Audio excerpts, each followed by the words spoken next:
Today, high school athletes return to the gridiron for the first outdoor practice in fall ball, with temperatures expected to be in the 90s every day. Yeah, Neil Zarang is in Little Rock to explain how the teams and you can keep safe in these conditions. And Neil, how'd it go today? Were the teams well hydrated?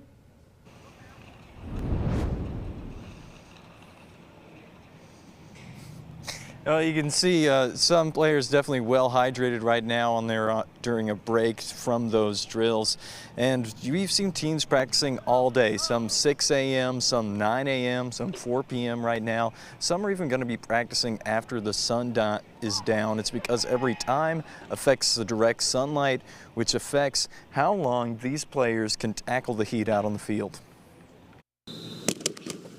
Friday night football is heating up for a new season, and the star on everyone's radar isn't the coach's son, it's the big ball burning in the sky. So this is heat acclimation week. At Bauxite and statewide Monday, each student is only wearing a helmet now and will add pads and a full uniform by the end of the week. It's just one of the tools Coach Perry has in his playbook to handle a relentless opponent, Arkansas Heat. Once it reaches a certain point, we can't be out here. To know when it's safe and how often to take breaks, they turn to the National Weather Service. Heat index for tomorrow. Science Officer Chris Brunano says of their few models, the wet bulb temperature is the most popular in sports.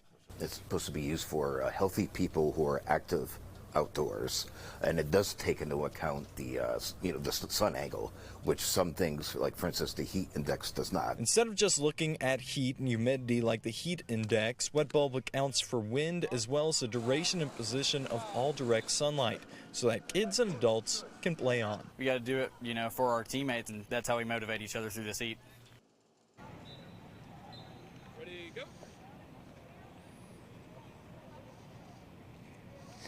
Heat index and wet bulb thermometers, you see one right there behind me. They've been being used for decades. Even the military uses wet bulb for some of their outdoor drills. But there is a new prototype called Heat Risk that the National Weather Service is letting the public use. It takes into account other data that isn't meteorological. Oh, that is a tough word, sorry about that.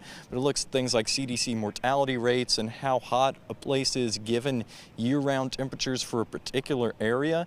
You can find more information about it on our website, KARK.com. Reporting live in Little Rock, Neil Zarang, back to you. Neil, thanks.